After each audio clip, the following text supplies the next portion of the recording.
ஐயோ! எனக்கு கிடைக்க வேண்டியது அவனுக்கு கிடைச்சிருச்சே! என் வாய்ப்பு போச்சே! அப்படின்னு ஃபீல் பண்ணிட்டு இருக்கீங்களா? கவலைப்படாதீங்க. Amazon, Flipkart அதோட பார்சல் வேணா அட்ரஸ் மாரி பக்கத்து வீட்டுக்கு போகலாம். ஆனா, ஆண்டவன் உங்களுக்குன்னு எழுதி வச்சிருக்க சீட்டு கண்டிப்பா உங்க அட்ரஸ்க்கு வந்தே சேருங்க.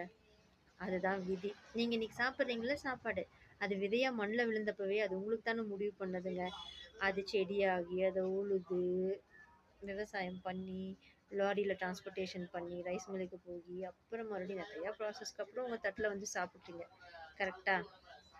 ஸோ, அது உங்களுக்கு தட்டுக்கு வரணும் அப்படிங்கிறது தான் விதி. அது தற்செயல் கிடையாது. உங்களுக்கு ஒரு சாப்பாட்டுக்கே இவ்வளோ பெரிய பிளான் இருக்குன்னா, உங்க வாழ்க்கை மேல கடவுளுக்கு எவ்வளோ பெரிய பிளான் இருக்கும். உங்களுக்கானது உங்கள தேடி வருங்க. ஒரு வேள தேடி கைக்கு வரல அப்படின்னா, கவலைப்படாதீங்க.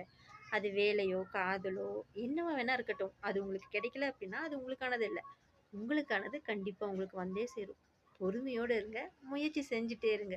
நமக்கானது எப்பவும் வரும்.